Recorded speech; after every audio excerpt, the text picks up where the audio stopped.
Hey, greens, fellow brothers and sisters. Hope you're doing well this Tuesday. I apologize earlier. I guess I pressed a couple of buttons and got things started and exit out. So really sorry. I apologize there.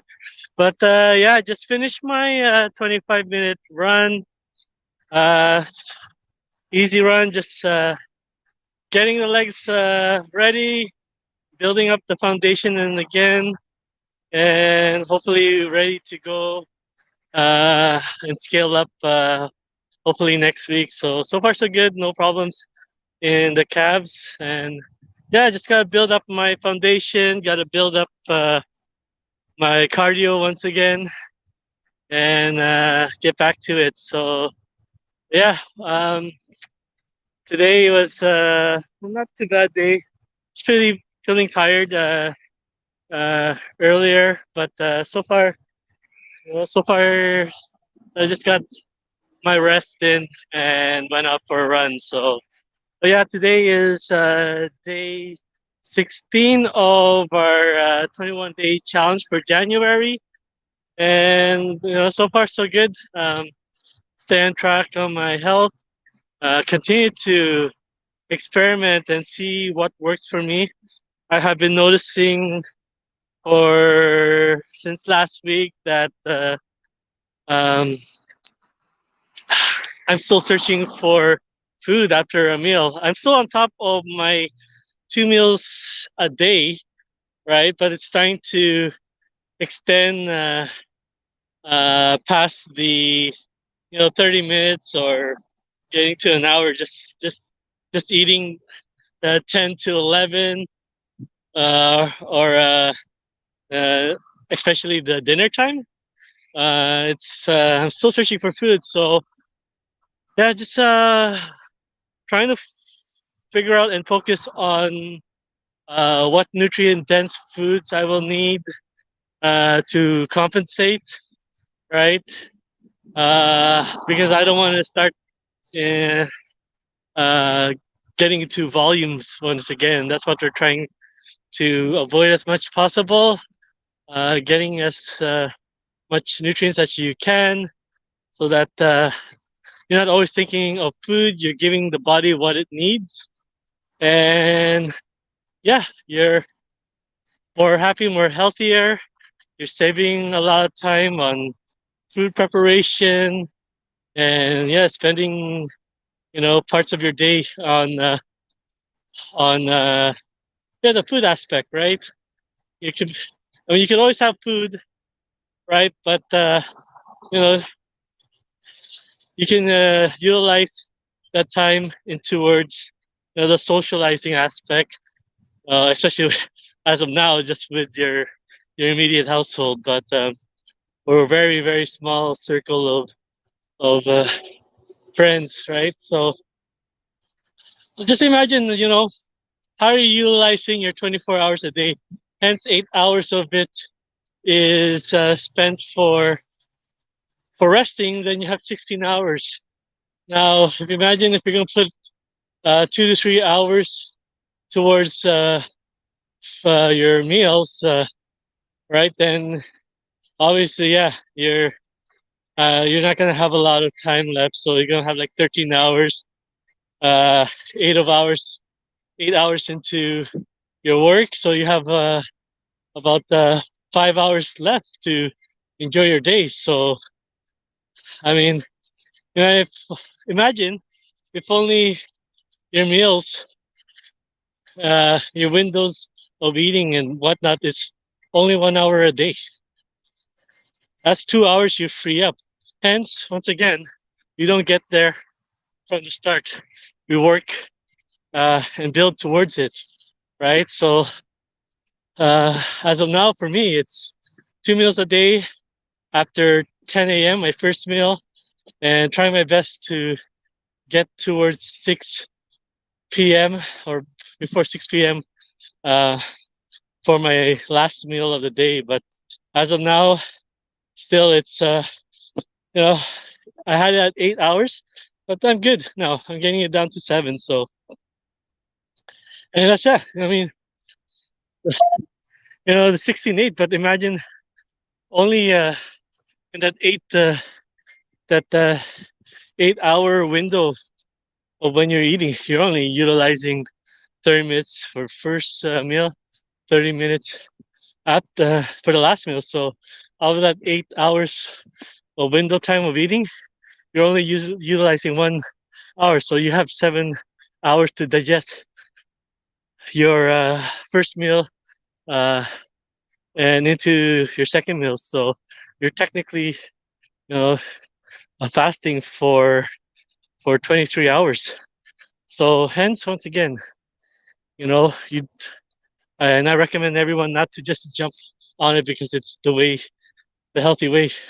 We're not we're not trying to follow a fad or a trend. We're trying to follow a meal plan, a lifestyle that works for us, helps us in the long run, and most important also is easy uh, and effortless to do because it's just a lifestyle that we decide to choose. So hence, there's so many ways to get to your health goal. Uh, I'm utilizing what helps works for me, and I've continued to not settle and tweak it as best as I can.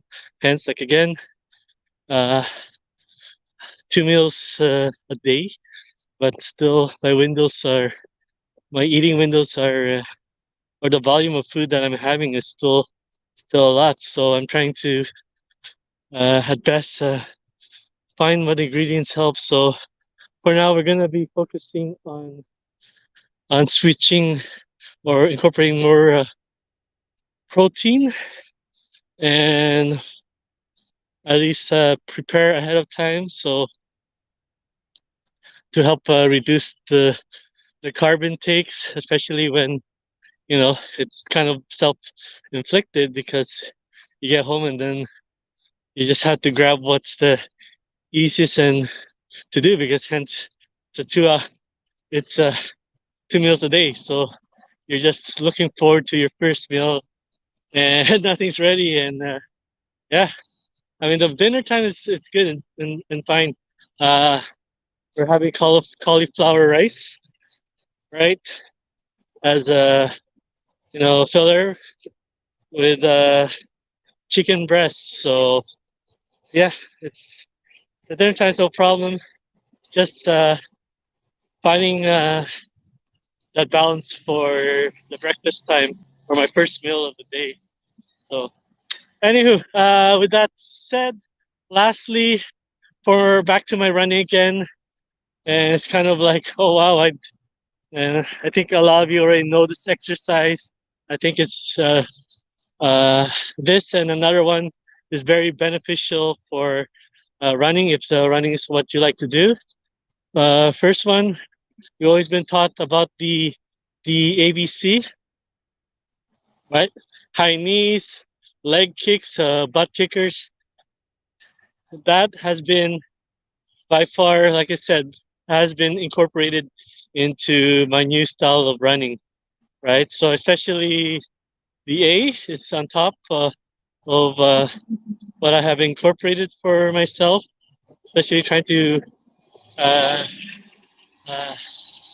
uh, keep my knees up higher so that it feels so effortlessly for me, right? So that has been the staple for my new running stride is incorporating that high knee in my run. And the B part is kind of different for me. Obviously, it's going to be hard doing the kick out, and then but the most important of that kick out is the force that you when you bring your feet back down to the ground. So that's about engaging the glutes, right? So for me, when I do my high knee, it's straight down, right? So it's just to get my glutes, power my glutes, improve most definitely, the uh, the years of back problems. So it has reduced, right? So I thank Francie for that article, and then try to incorporate it into my run as much as possible.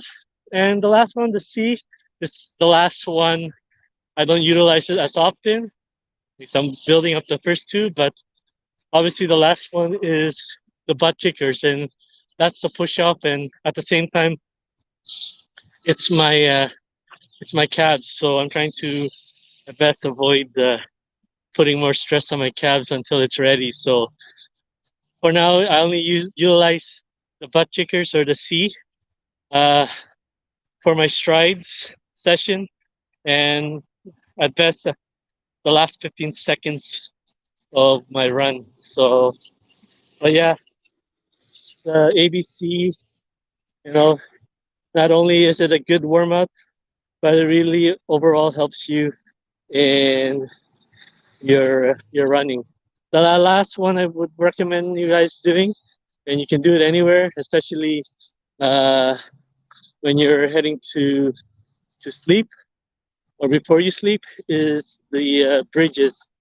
And once, hence again, emphasizing on the glutes because most of your power is on the push up, and uh, it's just part of your natural walking. So getting the glutes engaged, developing your glutes, not only gives you, you know, a nice behind, but then obviously it's gonna help reduce the back problems as it has done for me, and give you more power on your run. So anywho, without further ado, thank you so much, guys, for everything, following me, and yeah, just spending your valuable time to listen what I have to say. I really appreciate it, and I thank you so much. So yeah, let's do our very best this week. All right, thank you, and take good care of yourself.